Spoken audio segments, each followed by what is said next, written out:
आजकल लोग ना गट हेल्थ को लेके बड़ा परेशान है। एसिड रिफ्लेक्सेस आ जाते हैं, हाइपर एसिड आ जाता है, तजाबियत आ जाती है, बदहजमी आ जाती है, सीने में जलन आ जाती है, गैस आ जाती है। इतना सब कुछ है, लोग इन सब से बहुत परेशान है। कोई सोल्यूशन बता दें। बदहजमी, गैस, सीने में जलन, तजाबियत एक चाहे छोटे बच्चों में है, बड़ों में है, बुजुर्गों में है, खवातीन में है, मर्दों में है। इसके लिए एक सादा सा कावा है, बिल्कुल सस्ता है, काम जादू की तरह करता है। 1.5 कप पानी में इसको डालें और डायबिटिक नहीं है तो चीनी, गुड़ या शक्कर उसी में शामिल कर लें। तजाबियत, गैस, बदहजमी, सीने में जलन, इसमें कोई भी सिम्टम होगी, ये वाला कावा पिए, कब खत्म भी नहीं होगा तो पेशेंट भला चंगा हो जाएगा।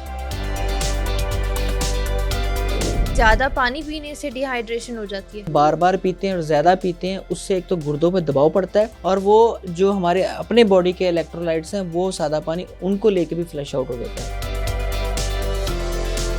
एच पाइलोरी क्या है? मेट्रोपॉलिटन सिटीज हैं, ये उनका तोहफा है। पानी की लाइनें और सीवरेज की लाइनें इकट्ठी साथ चलती हैं। पानी नहीं आ रहा होता तो लोग मोटर चलाते हैं, वो उससे सक करते हैं, उसमें हेलिकोबैक्टर मौजूद होता है, उसमें यरकान के जरासीम मौजूद होते हैं, उसमें हेपेटाइटिस के जरासीम मौजूद होते हैं, उसमें टाइफाइड के जरासीम मौजूद होते हैं। चंद 100 रुपए में ये पूरे महीने का नुस्खा बन जाता है। 1 महीने में पेशेंट बिल्कुल भला चंगा हो जाता है।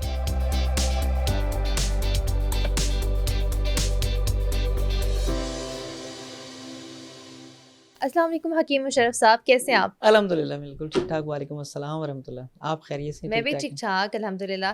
हकीम साहब, आजकल लोग ना गट हेल्थ को लेके बड़ा परेशान है, जिसमें हमारे पास एसिड रिफ्लेक्सेस आ जाते हैं, हाइपर एसिड आ जाता है, गर्ड आ जाता है, तजाबियत आ जाती है, बदहजमी आ जाती है, सीने में जलन आ जाती है, गैस आ जाती है। इतना सब कुछ है, लोग इन सब से बहुत परेशान है। कोई सोल्यूशन बता दें। अच्छा, माशाल्लाह जो आपका फ्लो बनता जा रहा है, जो प्रोनाउंसिएशन है आपकी मेडिकल टर्म्स की, प्रोनाउंसिएशन मेरी वैसे भी अच्छी है। नहीं मेडिकल टर्म्स की बहुत सारी है। मेरी अपने क्लास के बच्चे मुझे बता रहे थे कि ये डॉक्टर रबिया हैं या स्टूडेंट हैं, तो माशाल्लाह अच्छा डॉक्टर हूँ।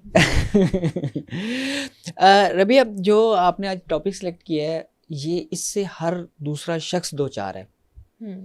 हमारा लाइफस्टाइल, हमारी ग़िज़ाई बेइतदाली, चाय का बेतहाशा इस्तेमाल, हर खाने के साथ कोल्ड ड्रिंक्स, स्मोकिंग और रातें जागना, दिन में सोना, मतलब लेट सोना और लेट उठना, और इसके अलावा वर्जिश की और वॉक की कमी, ये वजूहात भी हैं। और उसके अलावा नाकिस ग़िज़ा, फास्ट फूड और इनका बहुत ज़्यादा इस्तेमाल, बेतहाशा इस्तेमाल, और जायके के नाम पर तेज़ मिर्च मसालों की वजह से, आपने बिल्कुल सही कहा है कि हर दूसरा शख्स बदहजमी, गैस, तजाबियत, जलन और ऐसा ही है। और सीने में जलन के अलावा नींद की कमी भी इसी की वजह से होती है। अच्छा। क्योंकि जब सारी रात गैस तंग करेगी, तजाबियत रहेगी, तो सुकून की नींद नहीं आ सकती। लेकिन हकीम साहब, जो आप ये वजूहात बता रहे हैं, अब लोग इनके बगैर ना रहते भी नहीं है। अब जैसे कोल्ड ड्रिंक हो गया, आप हर दूसरे घर में देखेंगे ना, रात को डिनर के साथ कोल्ड ड्रिंक लाजमी होती है। डिनर में कोल्ड ड्रिंक ना हो, बच्चे खाना नहीं खाते। स्मोकिंग हर एक दूसरे बंदे को आदत है, और मतलब इस तरह की जो भी आपने चीज़ें बताई हैं, तो फिर किस तरह इस तरह की चीज़ों को अवॉइड किया जाए, या इस तरह की चीज़ों को अगर इंसान यूज़ कर भी रहा है, आदत से मजबूर है, तो क्या हल है इसका? इसका बेहतरीन हल है, देखें, खुदा न खास्ता बीमार होने के बाद जो हल करना है, उससे बहुत बेहतर है कि बीमार होने से पहले उन आदत को तर्क किया जाए। मैं ये कहता हूँ कि सेडेंटरी लाइफस्टाइल छोड़ने की बजाय आप ये लफ्ज़ इस्तेमाल करें कि जो हमारा असल लाइफस्टाइल है, जो देसी और जो हमारा सादा लाइफस्टाइल जो हमारा था, जो है, हमें उस पर वापस आना है। सही है। दूसरी बड़ी अहम बात है कि दुनिया हर्बल की तरफ लौट रही है, तो हमें हर्बल की तरफ वापस आना है। ये और सादा लाइफस्टाइल में, जल्दी सोने में, जल्दी उठने में, यकीन करें कोई खर्चा नहीं आता। ऐसा ही है। ये हकीम साहब की छोटी छोटी टिप्स हैं जो हमारे बहुत काम आती हैं। आज से तो मैं हकीम साहब की टिप्स को गुड़ का नाम दूंगी कि हमें गुड़ देते हैं। जी बिल्कुल। तो इसका मैजिकल कोई मैजिकल नुस्खा बताएं हमें इसका, कि किस तरह इसे किया जाए। देखिए, बदहजमी, गैस, सीने में जलन, तजाबियत एक जो चाहे छोटे बच्चों में है, बड़ों में है, बुजुर्गों में है, खवातीन में है, मर्दों में है। इसके लिए एक सादा सा कावा है। इसको आप जिसको पूछ रही थी कि जादुई कावा, मैं इसको कह रहा हूँ सादा कावा है, क्योंकि ये बिल्कुल सस्ता है, काम जादू की तरह करता है। ठीक है। 1 टेबल स्पून में अदरक, ताज़ा अदरक, उसको बारीक बारीक स्लाइसिस में काट लें, और ताज़ा पुदीना और सौंफ, ये 3 चीजें बराबर वजन हम वजन लेकर ये छोटी चाय की चम्मच के बराबर 1.5 कप पानी में इसको डालें और डायबिटिक नहीं है तो चीनी गुड़ या शक्कर उसी में शामिल कर लें और उसको आहिस्ता आहिस्ता उबालें और इस तरह से उबालें कि वो 1 कप रह जाए आहिस्ता आहिस्ता। वो आप तेजाबियत, गैस, बदहजमी, सीने में जलन, खट्टी डकारें, इसमें कोई भी सिम्टम होगी ये वाला कावा पिए, यकीन करें अभी कब खत्म भी नहीं होगा तो पेशेंट भला चंगा हो जाएगा। वाह, मतलब 5 मिनट भी नहीं लगेंगे, फट से ठीक हो जाए और इसको रेगुलर इस्तेमाल करते रहें तो ये सिम्टम्स आएंगी ही नहीं। वाह, हाँ जी। इसके अलावा एक सफूफ है, अब इसका नाम क्या रखेंगे? आपका फेवरेट नाम तो फक्की है। हाँ जी। और ये सच में फक्की है। फक्की क्योंकि जुड़ी हुई है ना जो मैदे पर काम करती हैं चीजें, जो हमारे सफूफ, जो हमारे पाउडर, जो हमारे, वो उनको फक्की बोलते हैं। अच्छा, वो है सादी बिल्कुल धनिया साबुत, जिसको सालम धनिया भी बोलते हैं, खुश्क धनिया भी, ये किचन की आइटम है।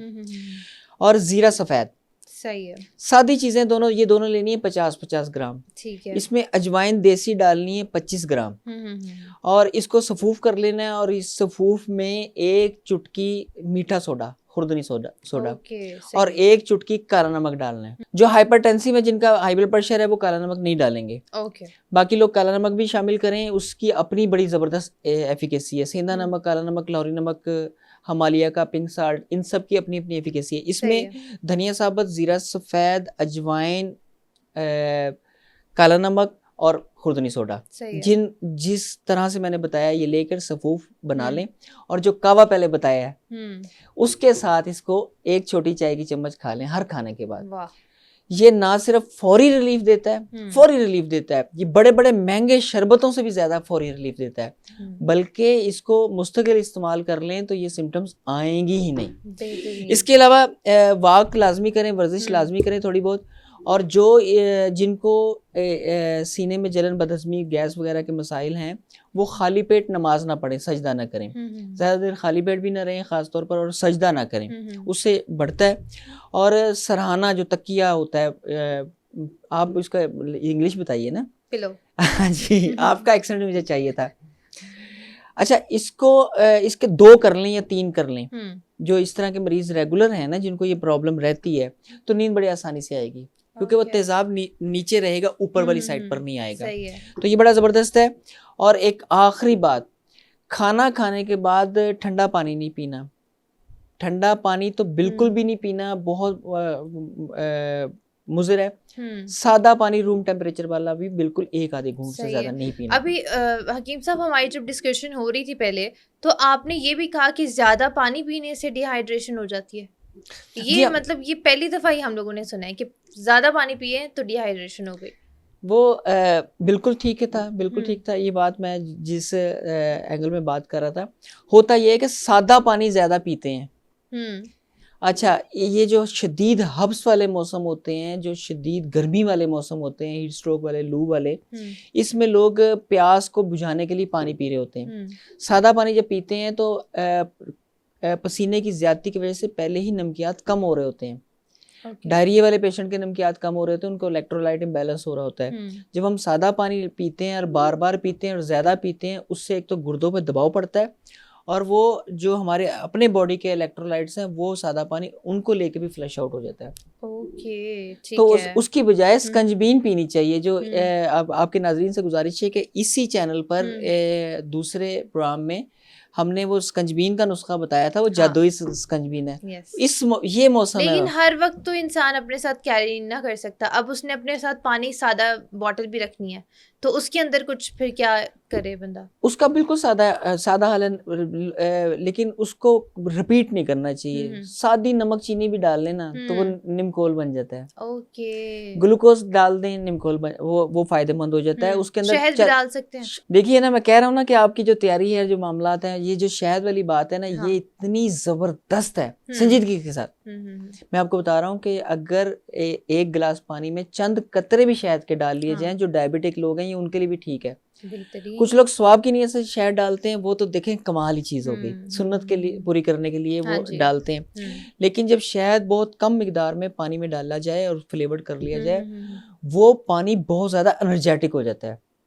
इस मौसम में फिर चंद कतरे लीमू के डाल दिए जाए, शहद और लीमू वाला पानी तो कमाल ही होता है सारा लीमू दिन। सादा भी वैसे डाल के पी सकते हैं पूरा दिन पानी, लोग आजकल वैसे भी अपनी डाइट में इस्तेमाल करते हैं। तो लीमू निचोड़ कर और जो लीमू का छिलका है वो बोतल में डाल दें। अच्छा। एक आधा खीरे का पीस डाल दें, एक आधा छोटा सा पीस अदरक का डाल दें। डिटॉक्स वाटर आप तैयार करके बता वो रहे थे। इसमें से कोई चीज डाल दें, मतलब कोई भी चीज, कुछ नहीं तो पुदीना डाल दें, पुदीने के पत्ते डाल दें, और ये सारी चीजें आसानी से अवेलेबल हैं जी।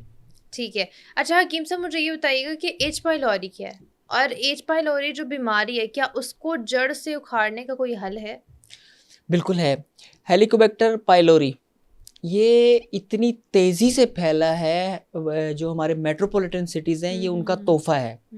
पानी की लाइनें और सीवरेज की लाइनें इकट्ठी साथ चलती हैं, तो जब पानी नहीं आ रहा होता तो लोग मोटर चलाते हैं, पानी की मोटर चलाते हैं, वो उससे सक करते हैं, उसमें हेलिकोबैक्टर मौजूद होता है। जो गंदगी वाला पानी ना, उसको गटर का पानी कह लें, सीवरेज का पानी, उसमें यरकान के जरासीम मौजूद होते हैं, उसमें हेपेटाइटिस के जरासीम मौजूद होते हैं, उसमें टाइफाइड के जरासीम मौजूद होते हैं। उस वजह से पाकिस्तान में मेट्रोपॉलिटन सिटीज़ में जो बंदा 1-2 मरतबा भी चक्कर लगा कर गया वो इसका कैरियर हो गया।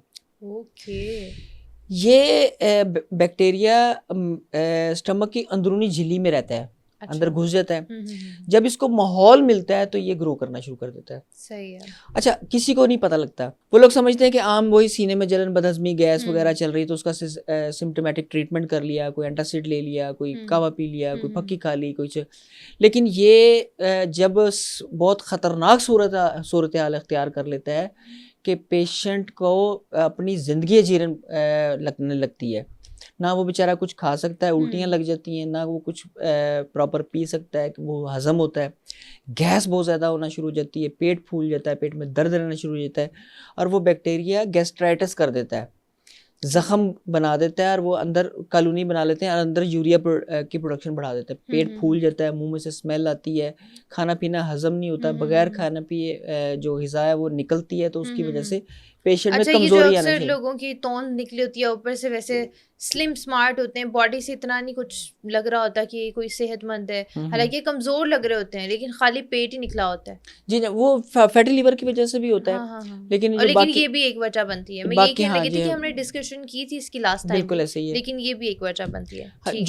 जो भी ऐसी बीमारियां जो मुस्तकिल हैं, जैसे तो इसका हल क्या है? हल इसका बड़ा सादा है। जो अलामात है ना इसमें आपके हर हल सादे ही होते हैं वैसे। देखिए, ये बात में बिल्कुल आपने ठीक कही है, हम बहुत मुश्किल नुस्खे यहाँ बता नहीं सकते।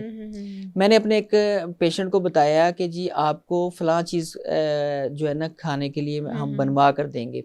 वो कहते हैं जी आप टीवी पर तो नुस्खे फ्री बताते हैं और बड़े सादे बताते हैं, जब हम आपके क्लिनिक पर आते हैं तो फिर आप ये कहते हैं कि ये।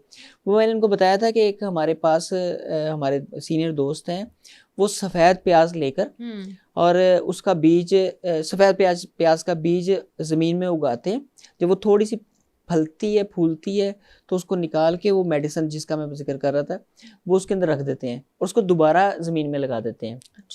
अच्छा, वो 1 महीने में, वो 1 महीना 15 दिन 20 दिन में ना इतनी बड़ी हो जाती है प्याज, वो जो मेडिसिन थी वो सारी उसके अंदर आ जाती है। अच्छा, वो उस प्याज का पानी निकालते हैं, फिर उससे कस्तूरी को खरल करते हैं। अब मुझे बताएं, ये नुस्खा मैं अगर बताऊं कि भी आप बना लें तो ये नहीं पॉसिबल नहीं है ना। फिर इसी तरह बहुत सारी चीज़ों में आग इसका इस्तेमाल होता है, मतलब अर्क निकालने में करम बीक लगती है।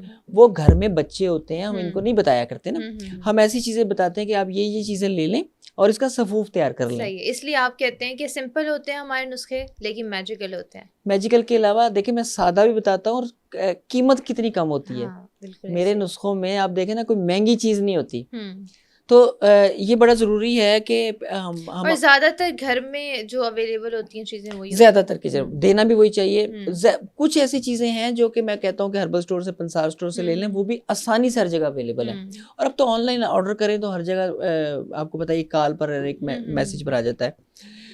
एच पाइलोरी का जो सादा तरीन नुस्खा है, अच्छा ये नुस्खा इस तरह का है कि ये चंद 100 रुपए में ये पूरे महीने का नुस्खा बन जाता है।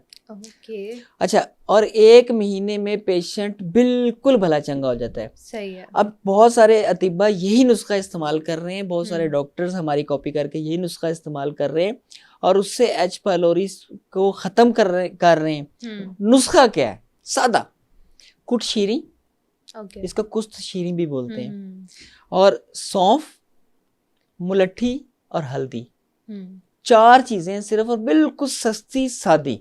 सही है। इनको हम वज़न लेकर इनको सफ़ूफ बना लेना है। एहतियात ये करनी है कि सफ़ूफ बनाते वक्त ग्राइंडर को तेज़ नहीं चलाना, उससे इसके अज्जा, कीमती अज्जा जल जाते हैं। तेज़ चलाएं ना जब बार बार। ये सफ़ूफ लेना है 1 चम्मच सुबह, 1 चम्मच दोपहर और 1 चम्मच शाम, कावे के साथ। चाय छोड़ देनी है, उसकी जगह कावा लेना है, और कावा बड़ा सादा। जो एच पायलोरी के पेशेंट हैं उनको रोज़ाना पुदीने का, सौंफ का, और या सौंफ की जगह ज़ीरा डाल सकते हैं, और अनारदाने का कावा लेना है। अनारदाना, पुदीना और सौंफ, ये तीनों चीज़ें हम वज़न लेकर 1 चाय के चम्मच के बराबर 1.5 कप पानी में इतनी उबालें कि वो 1 कप रह जाए। हर खाने के बाद वो एक कप कावा लें। और मतलब 3 टाइम ले सकते हैं? 3 टाइम भी ले सकते हैं। जब चाय छोड़ेंगे तो अगर उसकी क्रेविंग हो रही है तो उस वक्त भी लें। तो इससे चाय की क्रेविंग भी खत्म हो जाएगी, एच पायलोरी को भी फायदा होगा, और ओवरऑल एच पायलोरी से होने वाले जो डैमेजेस हैं बॉडी में वो भी ठीक हो जाएंगे। ओके, ज़बरदस्त। अच्छा, मुझे बताइएगा कि आईबीएस क्या चीज़ है और इसको हम लोग कैसे पहचाने कि हमारी ये बदहज़मी नहीं है, ये जो आईबीएस है उसका कोई मेजर इशू है? आईबीएस सारी जिंदगी लोग आईबीएस का शिकार रहते हैं और उनको पता नहीं होता कि और वो आईबीएस है। रिलेट कर रहे होते हैं बदहज़मी से। सबसे पहले तो ऑडियंस को ये बताया ना कि आईबीएस है क्या? आईबीएस होता है इरिटेबल बाउल सिंड्रोम। ये ज़्यादा इकसाम का होता है, लेकिन हमारे यहाँ 3 इकसाम का ज़्यादा है। आईबीएस सी यानी कि उसमें कॉन्स्टिपेशन ज़्यादा रहती है, आईबीएस डी उसमें बार बार डायरिया रहता है, और आईबीएस एम का मतलब है कि कभी कॉन्स्टिपेशन और कभी डायरिया। कोई भी पेशेंट, अच्छा, जिसको ये हो जाए ना वो कहता है चलो ठीक है, अब हम लोग सही है, हमारा सिस्टम सही चल रहा है, लेकिन लोगों को नहीं पता होता। ये भी काफ़ी, ये इतना खतरनाक है कि जो जिनकी एंग्जाइटी कंट्रोल नहीं होती, वो आईबीएस वाले पेशेंट की एंग्जाइटी कंट्रोल नहीं होती और वो आहिस्ता आहिस्ता डिप्रेशन का शिकार हो जाते हैं। गट और ब्रेन के ऊपर आपको पता पूरी दुनिया में काम हो रहा है। आईबीएस के जो मरीज होते हैं वो कई कई साल इसी मर्ज के साथ जिंदगी गुजारने के बावजूद जब वो डायग्नोज नहीं होता, उनकी एंग्जाइटी कंट्रोल नहीं होती, उनको नींद सही से नहीं आती, उनके मूड स्विंग्स नहीं ख़त्म होते, उनको ज़िंदगी में बहुत सारे मसाइल सिर्फ इस वजह से होते हैं कि वो जब किसी मीटिंग में बैठे हैं, कोई बात है, तो वो चिड़चिड़ेपन का शिकार हो जाते हैं पेट की वजह से।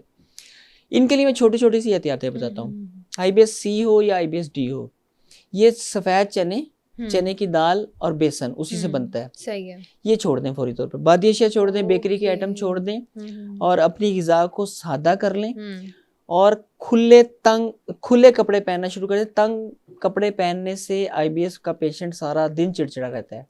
ये बड़ी एक अहम चीज़ है। आईबीएस के पेशेंट के लिए नींद बहुत ज़रूरी है, और नींद तब तक नहीं आ सकती जब तक गैस पेट में गुड़ गुड़ करती रहेगी। ऐसा ही है। लेकिन अगर बदहज़मी है और तेज़ाबियत हो रही है और गैस है, तब पेशेंट को नींद नहीं आएगी। अगर उसको डायरिया है और दिन बार बार उठ कर जाना पड़ता है तो तभी उसको नींद नहीं आएगी। आईबीएस के पेशेंट को पेशाब का मसला भी रहता है। थोड़ा सा पेशाब आता है और उसके बाद रुक जाता है, ऐसा उसको तसल्ली नहीं होती है, थोड़ी देर बाद उसको लगता है आ रहा है पेशाब, वो वॉशरूम जाता है, फिर पेशाब नहीं आता, थोड़ी देर बाद फिर उसको लगता है पेशाब आ रहा है। अच्छा। अब वो इस मामले में उस वजह से भी उसकी नींद डिस्टर्ब हो रही होती है। इसके अलावा जो आईबीएस के लोग होते हैं ना, इनको वहम बहुत ज़्यादा होता है, ये ओवर थिंकिंग बहुत करते हैं। नींद, ये तो हर ओवर थिंकिंग वाला कहेगा कि मुझे आईबीएस है। आईबीएस की सिम्टम्स अलग भी तो होती है ना, मतलब साथ साथ उनके बाकी मसाइल भी तो होते हैं ना, क्योंकि ओवर थिंकिंग का हमने नाम लिया है। अब ओवर थिंकिंग वाले इस चीज़ को भी तो लेके ओवर थिंक कर सकते हैं। बिल्कुल ऐसा ही है उसमें, लेकिन इसमें फ़र्क होता है ना। जो आईबीएस के पेशेंट हैं उनके डायरिया में हिस्ट्री होती है एच पायलोरी की या टाइफाइड की, वो इन्फेक्शन होती है, आंतों में इन्फेक्शन लाजमी होगी। अच्छा, इसका हल क्या है फिर? हल इसका बड़ा सादा सा है, जो पहले भी आप कह रही थी कि सादे हल बताने चाहिए। सादे हल बताने चाहिए। ठीक है जी। आईबीएस जो डी के पेशेंट है ना, उनके लिए अनार बेहतरीन है। अनार किस तरह से? अनार का फल पूरा, अनार का छिलका, अनार का दाना, अनार की फली और अनार की कली। वाव, हर चीज आईबीएस के पेशेंट के लिए फायदेमंद है। सही। माजून, संगदाना, मुर्र और जवारिश अनारैम, इतनी ज़बरदस्त दवाएं हैं आईबीएस के लिए कि मैं आपको बता नहीं सकता कि अगर इनको सोने के भाव भी मिले तो ये ले लें। जो आईबीएस का पेशेंट सो नहीं पाता, जो खा नहीं पाता, जिसको दीगर मसाइल होते हैं, ये चंद दिन ये 2 चीज़ें ले लें। और कावा लेना है सिर्फ अनारदाने का और सौंफ का। पुदीने को अपनी ग़िज़ा का हिस्सा बनाना है, दोनों ने, सही है, आईबीएस डी वालों ने भी और आईबीएस सी वालों ने भी।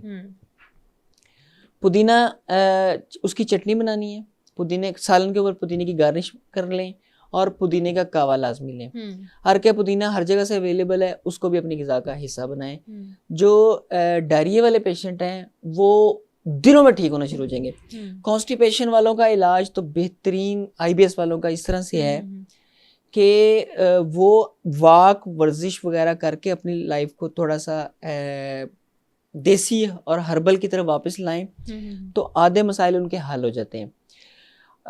जब एक आम कॉन्स्टिपेशन भी वाला जो पेशेंट भी होता है ना, तो वो भी खजालत का शिकार होता है, अजीब सी कैफियत होती है अगर वॉशरूम से वो रिलैक्स होकर नहीं आया। सही है। आईबीएस वाला तो बेचारा उलझन में ही रहता है इस तरह के। उसके लिए तो बहुत ज़रूरी है कि वो हर खाना खाने के बाद वॉक करे। जो परहेज़ बताए हैं आईबीएस सी वाले और डी वाले जो मुश्तरका हैं वो सबके लिए हैं। कावा इनका बड़ा ज़बरदस्त है। वबा के दिनों में सबको इसका बूटी का नाम पता लग गया था, वो है सना मक्की। ओके, ठीक है। सना मक्की सर से पाँव तक काम करती है और आईबीएस वाले पेशेंट पर तो बहुत ही ज़्यादा काम करती है। ज़बरदस्त। जो कॉन्स्टिपेशन वाले पेशेंट हैं, ख्याल ये रखना है कि इसके सिर्फ पत्ते इस्तेमाल करने खुश्क, इसके अंदर जो तिनके हों जो साथ वो नहीं लेने, उससे मरोड़ उठता है पेट में। इसके अंदर अनारदाना डालना है और सौंफ डालनी है। और ये 3 चीज़ें जो मैंने पहले बताई हैं ये हम वज़न है और इसमें थोड़ी सी छोटी इलायची डालनी है। ओके। ये सफ़ूफ बना के रख लें या इसको दरदरा करके रख लें। इसी को इस्तेमाल करना है बतौर सफ़ूफ और इसी का कावा बनाना है। ओके। सफ़ूफ खाना खाने से पहले लेना है और जो कावा है वो खाना खाने के बाद लेना है। परहेज़ इन दोनों के सेम है और फिर पेशेंट हमारा हो जाएगा भला चंगा। मेरी लाइनें कॉपी कर करके आप हिट हो गई हैं। अच्छा हकीम साहब, मुझे ये बताइएगा, जो small intestine bacterial over growth हो जाती है, क्या उसकी वजह से हमें ब्लोटिंग और गैस का इशू होता है? अच्छा, ये सीबो का तो जो है पूरे अल्फाज ये बहुत सारे डॉक्टर्स को भी नहीं पता, हकीमों को भी नहीं पता। लेकिन देख लें, मैं आपके साथ रह के आपके साथ पॉडकास्ट आपकी करके रिसर्च की टीम बड़ी अच्छी है आपकी, है आपको जो मिल रही है ना चीजें जो बड़ी, बस देख लें। सीबो जो है ये बहुत बड़ा मसला बनता जा रहा है। देखिए, जो हमारी बॉडी का माइक्रोबायोम्स है ना, इस पर पूरी रिसर्च हो रही है। गुड बैक्टीरिया, बैड बैक्टीरिया, इसको साइंसदान एक अलग ऑर्गन का नाम देने लगे हैं, ऑर्गन के तौर पर कि हमारे पूरी गट में जो बैक्टीरियाज रहते हैं, ये एक बहुत अलग से एक वो हैं चीज़ें। जो आप बात कर रही हैं ये छोटी आंत का बड़ा मौलिक मर्ज है। स्मॉल इंटेस्टाइनल जो बैक्टीरियल ओवर ग्रोथ हो जाती है, ये होता क्या है कि जो बड़ी आंत से जो बैड बैक्टीरिया ना इतने ज़्यादा हो जाते हैं कि वो छोटी आंत में आ जाते हैं। तो कोई भी खाया पिया जो है ना वो नहीं लगता पेशेंट की जो अच्छा, इससे और क्या क्या चीज़ें हो सकती हैं? जैसे हमने भी जिक्र किया कि ब्लोटिंग भी हो सकती है, गैस भी हो सकती है, इसके अलावा भी कुछ हो सकता है? इस पेशेंट को मुस्तकिल मतली रहती है। ब्लोटिंग जैसे आप बता रहे हैं, अफारा रहता है, इसको गैस मुस्तकिल रहती है, ये कॉन्स्टिपेशन का शिकार रहते हैं मुस्तकिल। इस पेशेंट के वजन में कमी होना शुरू हो जाती है अचानक। और जैसे कहते हैं ना, खाया पिया नहीं लगता, जिस्म को कुछ भी नहीं खाया पिया लग रहा होता, जो भी खाते हैं उसमें से बॉडी न्यूट्रिएंट्स लेती ही नहीं है और हजम ही नहीं होता। और इसके अलावा जो हमारी जदीद रिसर्च हो रही है ना इस वक्त पूरी दुनिया में, वो जो हमारे बैड बैक्टीरिया, मैं आपके नाज़रीन के लिए आसान करके समझा रहा हूँ, वो इतने ज़्यादा हो जाते हैं कि पेशेंट का हाथ पांव कांपना शुरू हो जाते हैं अंदर, मतलब कुछ भी खा रहा है पी रहा है वो नहीं हो रहा है। उसके अलावा इसको हाइड्रोजन सल्फाइड सीबो बोलते हैं। जब वो हवा खारिज होती है पेशेंट की तो वो बहुत ही ज़्यादा गंदी होती है, हाइड्रोजन सल्फाइड जैसी ओके होती ओके है, ओके। उसके मुंह से भी जो स्मेल आती है वो इस तरह की होती है कि उसके पास कोई बैठ नहीं सकता। ये तो अजियत है ना बहुत बड़ी, मतलब पेशेंट के तो लिए इसका अपने हल लिए। क्या हो सकता है वैसे? इसका हल फिर मैं बात करूंगा कि बहुत सादा है कि ये लाइन मैंने इस हमारा हल बहुत सादा सा है हाँ जी, कि पेशेंट हमारा हल जो है, हमारा नुस्खा अपनाते ही भला चंगा हो जाएगा। अच्छा इंशाल्लाह देखें, ये हम खैर बांट रहे हैं, हाँ नेकियां जी, बांट रहे हैं। बेशक बेशक। जो सीबो का पेशेंट जब डायग्नोज हो जाए, जब एक तो पेशेंट को खुद भी अंदाजा हो जाता है इसकी सिम्टम्स, आईबीएस की सिम्टम्स, एच पाइलोरी की सिम्टम्स और दूसरे अमराज की सिम्टम्स तकरीबन तकरीबन मैच कर रही होती हैं। अच्छा। इसमें सिर्फ स्मेल से अंदाजा, पेशेंट को अंदाजा हो जाता है कि मैं सीबो की तरफ जा रहा हूँ। अच्छा। इसका सबसे पहले तो ये है कि ये वाला पेशेंट, सीबो वाला खास तौर पर, ये अपनी नींद लाजमी पूरी करे, ओके। वरना ये ठीक नहीं हो सकता चाहे कुछ भी खा ले। हम्म। और एंटीबायोटिक का इस्तेमाल महदूद तरीन कर दे। ये जो ठीक हर है। गला ख़राब हुआ, नज़ला हुआ, ज़ुकाम हुआ और करीबी किसी भी मेडिकल स्टोर से, फार्मेसी से गए और वो और मेडिसिन बंटीज खरीद लेते हैं। बंटीज की तरह वो पूरा बताइए ना कि वो लोग एंटीबायोटिक, पेन किलर और स्टीराइड और एंटी एलर्जी, ये 4 चीज़ें तो वो उनको अताई देते हैं, वो फिर बाद में खुद ले लेके खाना शुरू कर देते हैं। ऐसा ही है। ये सीबो वाले पेशेंट ये ना काम करें अगर ठीक होने तो। गंदम और जौ का इस्तेमाल महदूद कर दें। ओके। लोग गंदम के अल्टरनेट के तौर पर जौ लेना शुरू कर देते हैं। इसमें दोनों चीज़ें जो है ना इनके लिए ठीक नहीं है। सही है। कच्ची सब्जियां इनके लिए ठीक नहीं है। सलाद वगैरह भी कच्चा ना लें। अच्छा। मतलब जो प्याज का सलाद होता है या टमाटर होता है, खीरा होता है, वो भी नहीं लेना, और कच्ची सब्जी भी नहीं लेनी। सही है। मूली गाजर वगैरह भी नहीं लेनी इन्होंने। और सीबो के पेशेंट के लिए डेयरी प्रोडक्ट्स फौरी तौर पर बंद कर देते हैं हम लोग। ओके। दूध भी, दही भी, पनीर भी और इससे बनी हुई सारी चीज़ें। प्रोसेस फूड इनके लिए ठीक नहीं है। जो सीबो के पेशेंट है ना, इनको फौरी तौर पर उसका आता है, खाना खाते साथ ही वॉशरूम जाना पड़ जाता है। वो प्रोसेस फूड होता है। हेल्दी चीज़ें लें। इनके लिए खिचड़ी वगैरह फ़ायदेमंद होती है, ख़ास तौर पर यखनी में बनी हुई खिचड़ी। ओके। पहले किसी भी चिकन की, बड़े गोश्त की, छोटे गोश्त की यखनी निकाल लें और उस यखनी में खिचड़ी बना लें, तो वो इनके लिए ज़बरदस्त है। इसके अलावा भी ना सालन कम नमक मिर्चों वाले बना के खाए जा सकते हैं। एक मेडिसिन है सुंबल से बनती है, सुंबल का अल्कलाइड है ये पूरी दुनिया में सीबो का और इससे रिलेटेड जो चीज़ें ना उनका इलाज हो रहा है। सही है। वो है बर्बरीन। ये कौन सी मेडिसिन है? ये बड़ी आसानी से अवेलेबल है और इंटरनेट के ऊपर छाई हुई है आजकल।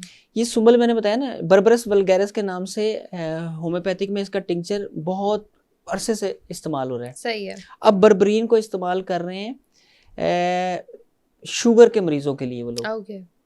अच्छा, जो सीबो के पेशेंट हो और उनकी शुगर आउट ऑफ कंट्रोल हो, वो बर्बरीन इस्तेमाल नहीं करेंगे। ये क्योंकि एकदम शुगर को नीचे लेकर जाती है। ओके, सही है। ग्लूकोफिज वगैरह का बेहतरीन मुतबादल आजकल बर्बरीन है ये। अच्छा, बर्बरीन को अंगूर के सिरके के साथ इस्तेमाल करना है। ठीक है। इस्तेमाल किस तरह से करना है कि जिस फॉर्म में भी, जिस वेबसाइट से आप खरीदें, जिस स्टोर से खरीदें, उसकी स्ट्रेंथ के मुताबिक आप अपनी बीमारी के मुताबिक इसकी डोज सेट करेंगे। सही है। ये सुबह दोपहर शाम खाना खाने के बाद लेनी है और अंगूर के सिरका जो है ना वो पानी में मिक्स करके वो साथ लेना है। इसके लिए कोई जादुई कावा नहीं है। ये अंगूर का सिरका जो है वो इनके लिए वो ही जादू है उनके लिए। और आखिर में क्या कहते हैं कि ये पेशेंट भला चंगा हो जाएगा। अच्छा हकीम साहब, आपने जैसे देखा कि मौसम तब्दील हो रहा है और गैस्ट्रो की वबा फैली हुई है, और आप जो है आप 5 मिनट में हल निकाल के दे देते हैं, बल्कि आप हल बताते हैं, आप अपना नुस्खा देते हैं। आपके पास मैजिकल कहवा है, आपके पास मैजिकल नुस्खा है जो गैस्ट्रो को 5 मिनट में ठीक कर देते हैं। गैस्ट्रो बहुत ही खतरनाक मर्ज है। जो छोटे बच्चों का इंतकाल होता है बहुत ज़्यादा, वो उसमें मेन सबब गैस्ट्रो है। गैस्ट्रो की वबा फैलती है तो बहुत मुश्किल से कंट्रोल में आती है। मैं आपके नाजरीन को रिक्वेस्ट करूंगा कि इस मौसम में, वबा के दिनों में, अपनी ग़िज़ा में सिरका, प्याज और पुदीना शामिल कर लें। ओके। ये हिफ्ज़ मा तक़द्दुम है। सिरका, प्याज और पुदीना। पुदीना। सिरके को आप सलाद के ऊपर थोड़ा सा छिड़क कर लीमू की तरह वो भी इस्तेमाल कर सकते हैं। प्याज तो वैसे सलाद में भी खा सकते हैं। सलाद में, हाँ जी बिल्कुल। सलाद में पुदीना और प्याज लाजमी शामिल करें। इसके अलावा जो चीज़ें हैं ना वो आजकल सलाद में कम कर दें, खीरा वगैरह कम कर दें। सही है। अच्छा, सिरके को पानी के अंदर मिला के भी लिया जा सकता है। सही है। अच्छा, एक रबिया, एक अहम चीज़, जब हम सिरके की बात करें अपने किसी भी प्रोग्राम में तो उसका मतलब होता है ऑर्गेनिक सिरका। जो सिंथेटिक सिरका होता है वो तेजाब को डाइल्यूट करके बनाया होता है, वो सिरका नहीं होता, उससे फायदे की बजाय उल्टा नुकसान होता है।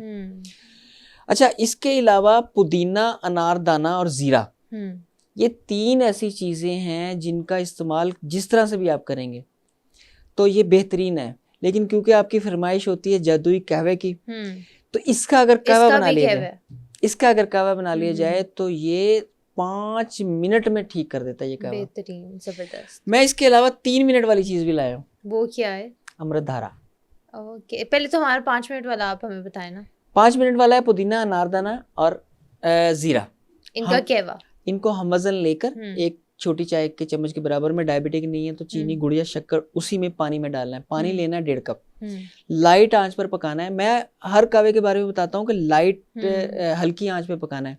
उसकी वजह ये है कि आहिस्ता आहिस्ता जो चीज़ पकती है तो जो हमें एफिकेसी चाहिए, जीरे में से जो चाहिए, पुदीने में से जो चाहिए, जो अनारदाने में से चाहिए, वो आहिस्ता आहिस्ता हल्की आंच पे पकने से ज़्यादा मिलती है। अगर एकदम पका लें और एकदम उबाला आ जाए तो वो अभी पूरी एफिकेसी उसमें पानी में नहीं आई होती। सही है। ये कहवा बनाकर सिर्फ 3 टाइम पीना है। खाना खाने के बाद। चाय वगैरह नहीं दिया करते। हर इंसान पी सकता है जिसको ये शो? बिल्कुल, छोटा बच्चा से लेकर बुजुर्ग तक सब लोग इसको पी सकते हैं। हिफ्ज़े मातकद्दुम का मैंने बता दिया है। अगर गैस्ट्रो शदीद नोयत का हो गया है, उसमें उल्टियाँ और मोशन ज़्यादा हो गए हैं और बुखार तेज़ हो गया है, उसके लिए अमृतधारा। अमृतधारा हमारे बुजुर्गों का ऐसा नुस्खा है, जब हैजा फैला करता था, गैस्ट्रो फैला करता था तो पूरे एक गांव के गांव तबाह हो जाया करते थे। 1947 अब हिजरत के दिनों में जब कैंप आबाद थे ना मुहाजिरीन के, तो उसमें ये वबा फैलती थी। किसी ने उल्टी कर दी, गैस्ट्रो का शिकार था, हैजे का शिकार था, तो वो पूरे का पूरे कैंप को लग जाती थी वो बीमारी और पूरा तबाह हो जाता था। वहां पर अमृतधारा ने काम किया था। सही है। अमृतधारा सिर्फ 3 चीजों का मुरक्कब है, सादा, 7 पुदीना, 7 अजवाइन और काफूर। इन तीनों को मिला के रख देना शीशे की बोतल में किसी में, तो ये मेल्ट हो जाते हैं, 7 अमृतधारा बन जाता है। अमृतधारा ये इतना जबरदस्त चीज है, इसके नाम में देखिए क्या चीज उन्होंने रखा है इसका नाम। 7 पुदीना, 7 अजवाइन और काफूर को मिलाकर किसी शीशे के बोतल में ढक दें, एयर टाइट कर दें, तो ये अमृतधारा बन जाता है। इसके सिर्फ 3-3 कतरे छोटे बच्चे के लिए चीनी पीस कर उसके ऊपर डाल के दे दें, और बड़े जो लोग हैं उनको आधा कप चुरके के अंदर 5 कतरे, सादा पानी में भी दे सकते हैं। ये 3 मिनट वाला नुस्खा है। बेहतरीन। और जो अमृतधारा है ना रबिया, ये बहुत सारे बहुत ज्यादा फायदेमंद है और बहुत सारे अमराज में काम करता है। हम एक प्रोग्राम इस पर भी करेंगे, सिर्फ अमृतधारा के ना चीजें बताएंगे।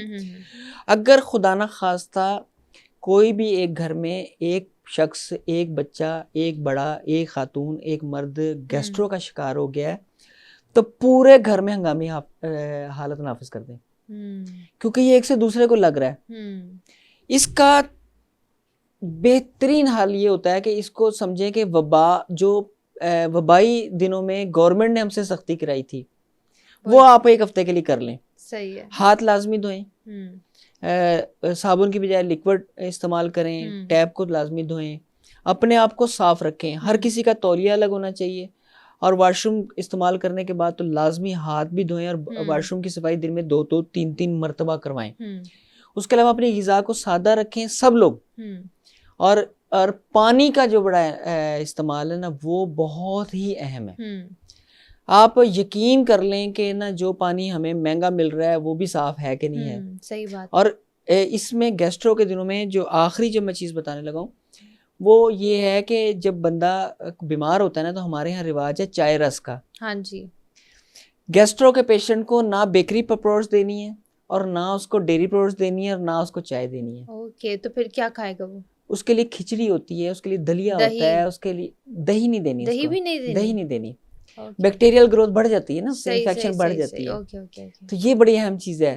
ओके होता क्या है कि अताइयों के हत्थे चढ़ जाते हैं, हम्म तो वो एंटीबायोटिक खिला खिला के बेड़ा कर देते हैं। हम्म और घर वाले जो है ना, चाय बिस्किट, चाय रस और हाँ ये इस तरह की चीज़ें खिला खिला के पेशेंट को ठीक नहीं होने देते। सही है तो वो लंबा, ये आखिरी जो चीज़ें मैंने बताई हैं ये बहुत अहम है कि जब पेशेंट गैस्ट्रो का शिकार हो हम्म तो उसको चाय रस पर नहीं लगाना, हम्म उसको बेकरी प्रोडक्ट्स पर नहीं लगाना, सही है उसको सादा घर में चीज़ें बना कर दें। जैसे मैं पहले अर्ज कर चुका हूँ कि उसको यखनी में बना हुआ दलिया दें, यखनी में बनी हुई खिचड़ी दें, उसको सादे उबले हुए चावल दे सकते हैं, उसको सादी सादी चीज़ें खिलाएं, उससे ताकत आएगी इंशाल्लाह। थैंक यू सो मच हकीम साहब, आपने काफ़ी ज़्यादा हमें इन्फॉर्मेशन दी है, काफ़ी ज़्यादा नुस्खे दिए हैं, काफ़ी ज़्यादा मैजिकल कहवे आपने बताए हमारे पेशेंट्स को। आप लास्ट में हमारे ऑडियंस के लिए क्या मैसेज देना चाहेंगे? मैं जैसे जहाँ से बात स्टार्ट की थी वहीं पर इख्तिताम करूँगा कि गट हेल्थ ही हेल्थ है। एग्जैक्टली जिसकी गट हेल्थ ठीक है वो ही सेहतमंद है। और अगर जान है तो जहान है। बिल्कुल अगर ऐसे सेहत आपकी कायम है तो सब कुछ है। ही। तमाम दुनिया के तमाम आसाइशें, तमाम हम्म, नेमतें सिर्फ और सिर्फ हम उस वक्त एंजॉय कर सकते हैं जब हम सेहतमंद हैं। और बेशक सेहतमंद हम उस वक्त हैं जब हमारी गट हेल्थ बिल्कुल ठीक है। अपनी गट हेल्थ को ठीक रखिए, अपना लाइफस्टाइल बेहतर रखिए, अपनी नींद पूरी कीजिए, अपनी हाइड्रेशन पूरी कीजिए, इंशाल्लाह भले चंगे होंगे। इंशाल्लाह। बहुत शुक्रिया वंस अगेन हकीम साहब आपका, और उम्मीद करती हूँ कि हमारी ऑडियंस को आज का एपिसोड काफ़ी ज़्यादा पसंद आएगा। अगले पॉडकास्ट तक के लिए मुझे दीजिए इजाज़त। अल्लाह हाफ़िज़।